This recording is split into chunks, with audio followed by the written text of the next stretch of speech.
Thanks again, everybody, for joining us here for another edition of Spincast here at Stay Plugged In. Today, from the state of Wisconsin, we have Mike Dahle. I will actually let him get into a little bit more about who he is, what he does there for the state of Wisconsin. You notice he's got a nice Robert Morris University tag there going, which is great. One of the founding universities for esports. But Mike, before I get any further, first off, thank you so much. I sincerely appreciate you taking a little bit of time to join us here on Stay Plugged In. How are you today? I'm doing fantastic today. A little tired, day 2 of school, but, could be worse. So thanks for having me. Understood. Well, thank you again for taking the time. I sincerely appreciate it. But let's just dive right into it. If you don't mind, let our audience know. Tell me who you are, what you do there, and we'll kind of get started from there. So I am the president of the Wisconsin High School Esports Association. We are the governing body that oversees, hopefully this year, depending on how in our current situation, but we're kind of expecting over 100 high schools in the state of Wisconsin to be competing through our association. This is our second year as a nonprofit. We have been organized for about 4 years for competition. Every year we're trying to push the fold and create more legitimacy to everything that we're doing, not just with games, but aligning it with curriculum standards, providing additional opportunities for students beyond just gaming, whether that's assisting with broadcasting, streaming, journalism, even nutrition we're dabbling into as well. So we're really trying to go beyond just the gaming and help equip our students with real world applications and real world skills that they can transfer into the job market. Kind of a little bit of background of how I got to where I am. And I believe it was like 2014 or 2015. I had a student at the school that I previously taught at gave a presentation on League of Legends. And I grew up a gamer myself. Like I grew up, like my mom was a PC tech, so she used to bring me home a bunch of like spare parts and stuff like that. She's like, "Can you use these for your machine?" And so I spent a lot of time playing video games on my PC. And so being the gamer that I am, I was like, okay, go on. I'm all ears. So I randomly just started doing some Google searching afterwards as I was trying to also push through some video game design curriculum. And I came across the Star League, which was, to my knowledge, one of the first national leagues that organized video game play. So I found that. I asked the students that gave the presentation, I was like, "Do you guys want to compete?" And they were like, "Yeah, we want to compete." So I was like, say no more. So organized all of that, got that to kind of pair with my video game design curriculum. And we did not have a good experience with the National League. It basically requires 2 teams in the same time zone in order to organize their own matches during the week. And if no common time can be found between those 2 teams, they had to meet on like Saturday. If you had a full team on Saturday at 7 p.m. and the other team didn't show, you got a forfeit win. Well, like 60 to 70% of our matches were usually forfeits. So it was never a really good competition out of a 10-week season. You get to play 3 matches. So I actually got an email randomly one day from Chicago Esports, and they were hosting a high school esports invitational at Robert Morris University. So kind of ironic that I'm wearing this today, but I got my team sponsored and approved of to go down to Chicago. We weren't like an official club or really anything like that, so no travel was ever done before. We went down there. There was 13 schools from around the Midwest, 3 others from Wisconsin. So me and the other coaches were advisors were there, and we just started talking, and we were like, are you guys having this experience? And they're like, yeah. And we're like, well, let's just kind of do our own thing. Let's make our own state association. Let's kind of get our own conference going. And we started the 1 year with just 7 schools playing League of Legends. And now we're over to should be over 100 high schools this year competing in 4 different titles. We have varsity and JV for all of them as well. Trying to explore some other titles to bring in without overwhelming everybody with the amount of offerings. Yep. So trying to juggle some of that to create opportunities, but not overwork everybody, like finding that balance is sometimes a challenge. Yeah, no, certainly understand. A lot of good things there to dive into. Let's talk about the growth. Getting into the 100 high schools, that's fantastic. How did it look a couple years ago? How many high schools did you have? How's that growth pattern look, say, over the last 2 to 3 years to get to where you are today? First semester was 7. The spring semester was 15. The next year was like 23, I think. And then I forget what the spring one was for that. But I know this year, now that we've kind of split everything up, we're at last semester in competition alone, we were at 65 different high schools. Wow. And we had like 120 teams competing in Rocket League and League of Legends across varsity and JV. And if I'm not mistaken, I think it was like 43 was competing in Overwatch in the fall, and 23 or 26 were in Smash. So, I mean, it's just growing exponentially. A lot of it is student driven. So they see what we're doing around the state, and I usually get a lot of emails from students around the state saying like, "Hey, we want in," and I'm like, "Okay, here's the material that you need. Find an adult in your building and show them this. Like, these are the answers that they're going to need in order to go to administration and school board and stuff like that." So we've tried to do a good job of creating documentation that's easily transferable to other, schools that are looking to get on board. All right.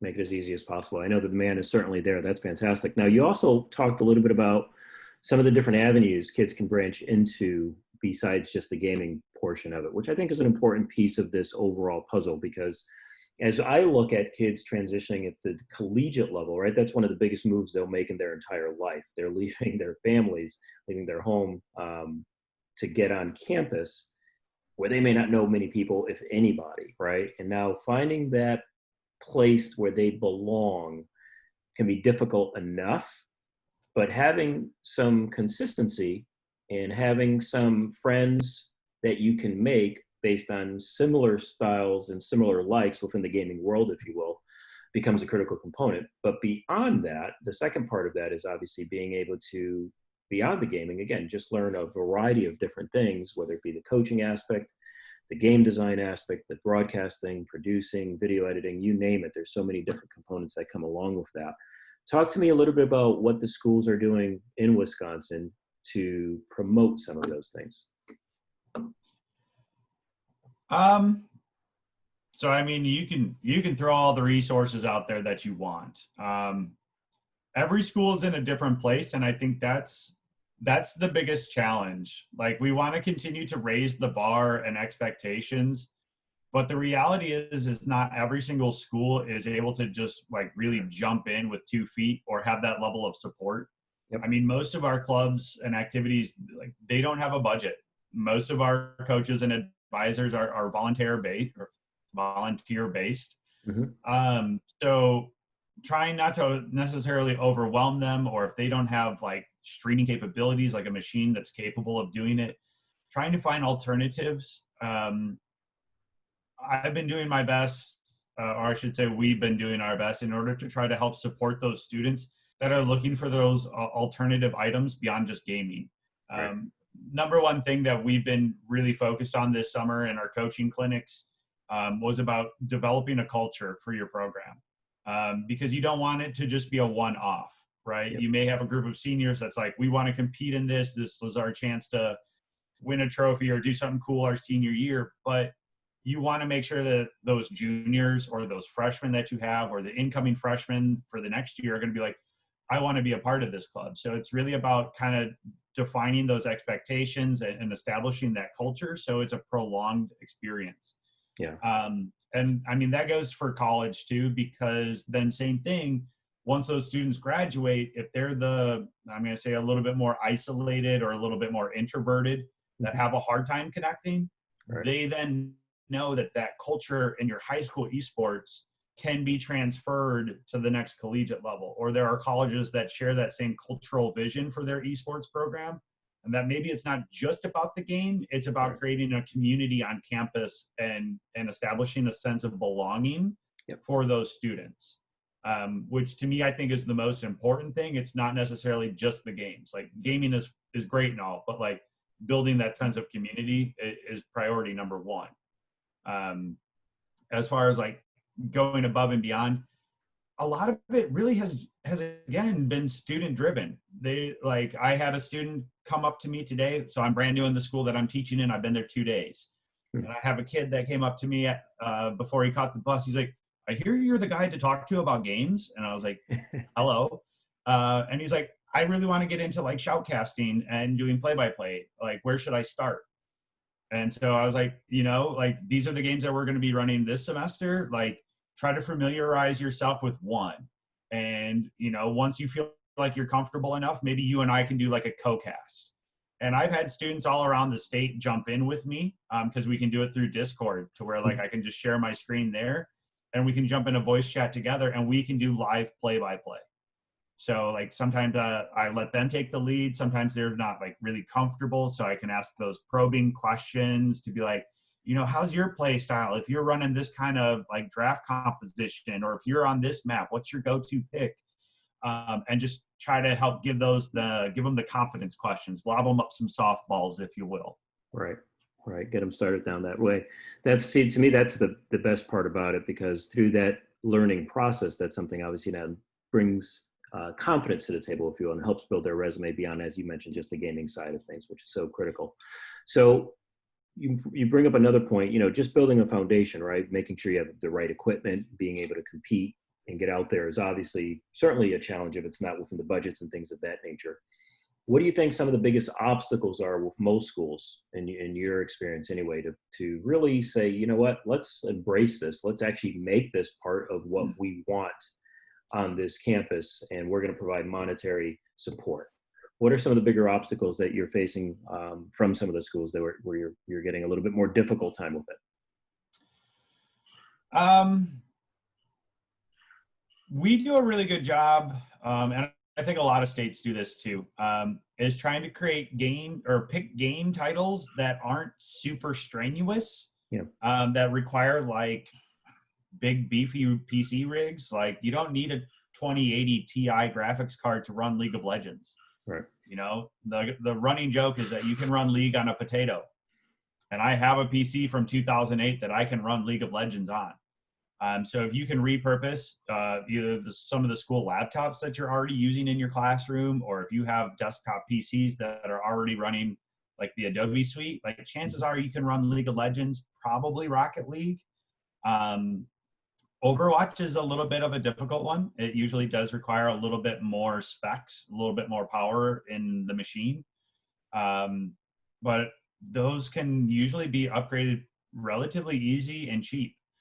You can find sometimes like just refurbished graphics cards or get creative with a fundraiser.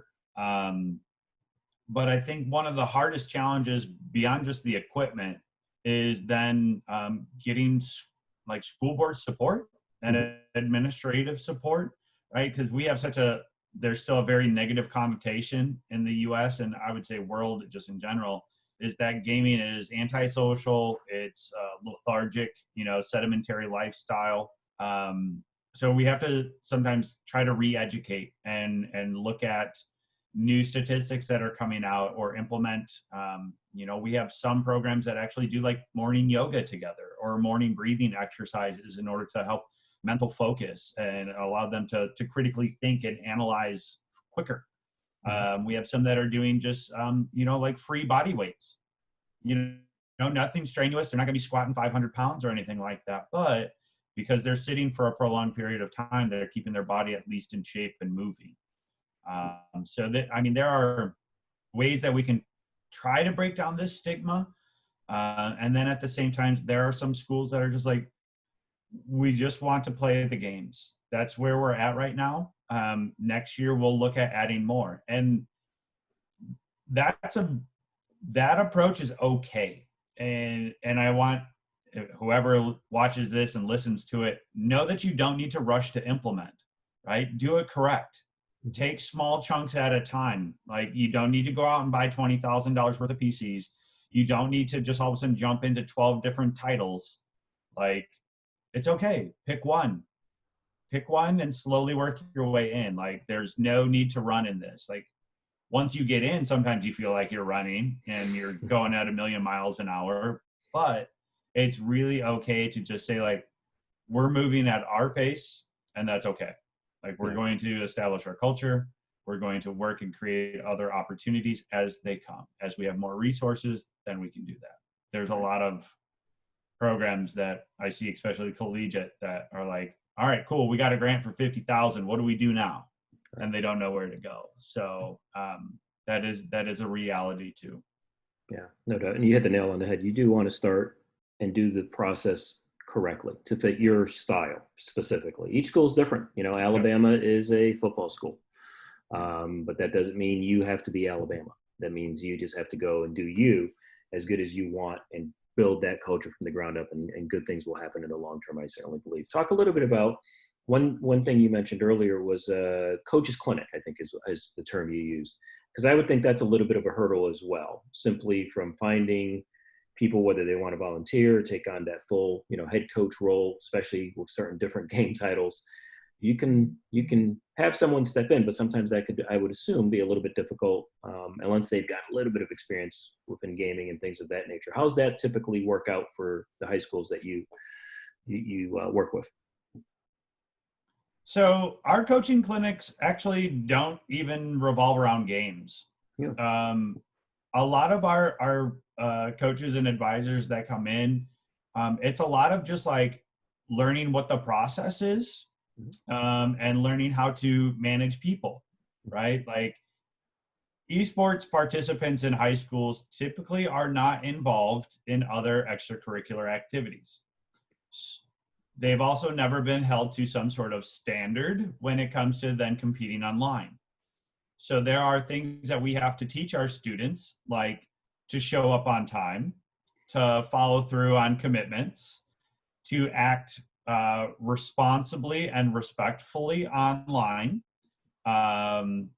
So a lot of it sometimes is just like helping those that are overseeing this, like, feel more comfortable, understand what match reporting looks like. If you're collecting statistics, what does that look like? This summer, I created a series of just simple tutorials of how to set up custom lobbies in each game, because that is something that maybe the students haven't done. Maybe the coaches and advisors who've never picked up League of Legends in their life. You know, they've never done this. So just simple, quick videos. Eventually, we'll start to see a shift when we start to see more educators that are graduating who have played League of Legends. If it stays around for another decade, like I'm sure they would like. You know, and we're starting to see this transition of, as the younger staff are coming in, they're coming up as gamers. Like, we've seen the research that says, I believe the Pew research is something like 85% of people play some sort of game, like digital game, whether that's Candy Crush or whether it's, you know, League of Legends, or even, you know, some of these RTS games that are solo player. Like, they're still playing games. So once we see those people start to transition more into these new roles, I think we'll start to see a higher caliber of like micro and macro coaching, not just people managing, but actually understanding the fine mechanics of the games, that we can then start to run a lot more drills and do a lot more in-depth actual coaching. But for right now, like, again, it's okay that it's just about managing people and understanding the process and flow, because it's new for a lot of people. Yep, understood. And just for the record, I coach a little bit on the baseball side of things, and managing people's the same there too. You have to teach them how to get to the field on time and make sure that they're wearing the proper things when recruiters are coming by, and putting the right post on social media instead of the wrong ones, and things of that nature. So I get it. I fully get it, which I think is great. That's ultimately where you start. You build your culture from there, obviously. And the reality is, you know, the kids will get the game pretty quickly nowadays. As long as they're playing, they're going to figure out some things pretty well. And if they can communicate, typically they're going to continue to rise up. So that's great. Talk a little bit about, if you don't mind, some of the experiences that you've had just over the last couple of years, if you can share, that were incredibly positive, that you may not have either expected or anticipated. And maybe it's just a comment a parent made or a student made, or something that a student accomplished, et cetera, through esports. that kind of resonates with you over the last year or so? I have a ton. Good. I mean, there a couple that really come to mind is I have a email from a parent that I still save. It's like 4 years old now, maybe 5. But her student was a sophomore, and they were still very introverted, didn't know where their circles were. And once they discovered the gaming club, I got an email from mom and was basically like, "Thank you so much for offering this. They have friends. They have someone to sit with at lunch. They're excited to go to school." And again, it's that impact that I didn't even think about, but it's such a feel good email that you get that, you made this positive thing. And for what? Because I put a TV in a room with a gaming system, and I have 2 people that don't know each other that sat next to them, and they made that connection to the group. They are now connected to the school, and that makes a big impact. Yeah. Another one is I have a couple former students that play collegiate now, and I mean, they still come over on Thanksgiving break. I'll take them out to dinner because we've made that connection, and I'm seeing one who's kind of stepping up to the coach role at their college, and he's working on recruiting and stuff like that now, and it's really cool that he's gone out and done this because he was a football player. They were both like football players because they're really tall gentlemen. Mm-hmm. And they're perfect for O-line and D-line. But they were just like, video games are my passion, and that's what I want to do. And now they're both receiving collegiate scholarships to go play at the next level, and now they're even stepping up into other roles, which is really fun to see. And stay in contact with them. Usually every week we touch base, but just having that connection with them, just again because of something as simple as gaming. Right. No, that's awesome. It's powerful stuff. It's just the more and more people realize, to your point, that connectivity that kids have. It's just like any other sport, whether you had a basketball teammate in high school or a baseball teammate in high school or whatever the sport was, that's someone that you pretty much matured and grew up with to a degree, that a number of those bonds are still around, 10, 15, 20 years later. And they talk about, hey, remember that high school season when we did X? This is what esports is providing for a number of kids that may not be able to throw the ball 90 miles an hour. And that's okay. They can do a number of other things really, really well. And the most important part is that connectivity that really gets them fired up in the morning to go to school, right? And to be engaged, where potentially they may not have been if that was not an opportunity for them. So, man, that's fantastic. Let's fast forward a little bit. Real quick, too. Sure. Just real quick. So, and I just wanted to touch on this because you said something about just throwing the ball. And I wanted to throw out, too, that, esports is so inclusive to those that maybe aren't as physically able as their peers. Mm-hmm. I've had a former student who was wheelchair bound with limited mobility in one of his hands. But I tell you what, he spoke the most trash talk out of any of my players. and again, he made an impression, and I would take time out of my day to go play games against him because there was times where if I won, I let him know that I won, because he dishes it all day long. Love it. But again, it's inclusive to those students as well, which they don't have sometimes those additional opportunities as well. So it's nice to see that too.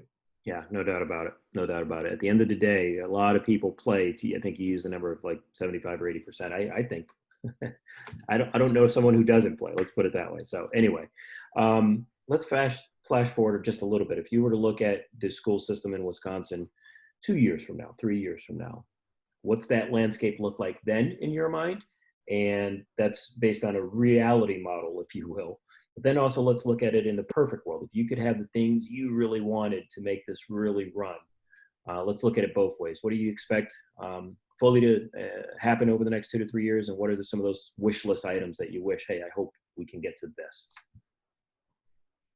I mean, I just want to keep growing. Like the ultimate goal is to try to get some representation in every school district, private, public, small, large.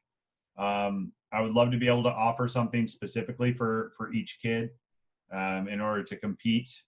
Like that's the ultimate goal. That's like my pipe dream and a goal that I want to make a reality. And I think it's definitely doable. I just know in the future here, the biggest difference is that games come and go. Developers come and go, and adapting to the changing environment. I think it's hard to say in 2 to 3 years, like, will we only be running 4 titles, or, what's that crystal ball show? My ideal world is that all of these states that are kind of doing what we're doing can work with at a larger sense. I would love to work with developers, like companies that are up and coming with games. I'm playing a new one right now that I really think has potential, and I would love to work with the developer because it checks all the boxes, right? It's kid friendly, it's non-FPS, there's no gore, there's no over like sexualization of characters. It's for everyone. It's cross-platform. So it's checking all of the boxes that it could easily be there. It's not Fall Guys, is it? No, it's not. Okay. That's a fun one too. It is. It is. But that one again checks all those boxes. Yes. Like the biggest thing is, like, if we want to make some of this work, we have to build these relationships too with some of these larger companies, because it's not baseball, it's not basketball. Nobody owns basketball or baseball. Right. Like, we're working with someone's IP, and so we have to respect that at the same time. Right. So if we can build that relationship in order to help kind of flush some of this out, I really think that if a developer has their sight set on trying to create an esports title or some sort of competition user base, not to say that, like, we're the pipeline, but like, we're helping like funnel a lot of these players and users to different titles just for the competition purpose. Right. So if we could work together, it's definitely mutually beneficial. Pipe goal, get some sort of tech startup stuff here in Wisconsin. Like, I know Microsoft is closing all their Microsoft stores, but we don't even have a Microsoft store here. Wow. Like, so that it would be great to see some of this talent retained here too, and not going down to necessarily Chicago or the Twin Cities. Keeping some of our talented people here in the state too. So yeah, no, understood. And there's a lot of upward mobility that can produce talent in other workplaces as well, whether it be banks that need help with certain coding and different aspects, et cetera, a variety of things. But you're right, a lot of that talent base ends up going, whether it be out to the West Coast or the Twin Cities, New York, et cetera. But anyway, Mike, thank you so much. It looks like we're going to be up on time here, but I appreciate you taking the time to join us today. Any last words that you'd like to add? Number one, thank you for having me here today. Number two, I just want to shout out to anybody that's thinking about taking this on. There's a great community, and everybody is willing to share resources that I personally work with. If you need help getting started, there is somebody out there that will answer your questions. And if not, just come to me. I'll answer your questions. I'm happy to help because it helps our students first and foremost, and that's the most important thing. So keeping them centered in all of this esports is priority number one. Yeah, no doubt. And I echo that sentiment. I know everyone that I've spoken to has been so forthright and very, very giving in terms of instruction and opportunity and how to do things and why and so on and so forth. Right? That's one of the things I've seen in this community. No one kind of holds anything, too close to the chest. They kind of just, hey, let it out there. It's better for everybody. And it only makes the space that much better, which is growing. So again, sincerely appreciate it. Last question I have, and then I'll let you go. A dog's name, I got to know. His name's Danny Dog Vito. Danny Dog Vito. I like it. Is he on TV as well or no? He is now. No, he's got an Instagram, but that's about it. I love it. Again, sincerely do. I appreciate your time. Let's try to connect again. I always try to get feedback back and kind of catch up with different folks and different programs and see how things progress. As you know, this landscape continues to change year after year. So definitely want to keep in touch and hope you stay safe. Enjoy the rest of the day, and we appreciate your time here on Stay Plugged In. Thank you so much. No problem. Thanks for having me. Got it.